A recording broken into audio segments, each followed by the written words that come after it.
शिवसेनेचा उद्या होणारा निर्धार मेळावा आता रद्द करण्यात आलेला आहे।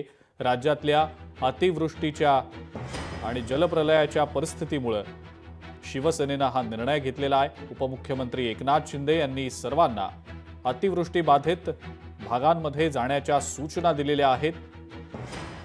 अडकून पडलेल्या आणि मदत लागणाऱ्या सर्व लोकांना लागेल ती मदत पुरवण्याच्या सूचना देखील त्यांनी केलेल्या आहेत। त्यामुळे उद्या नागपुरात होणारा हा निर्धार मेळावा आता पुढे ढकलण्यात आलेला आहे।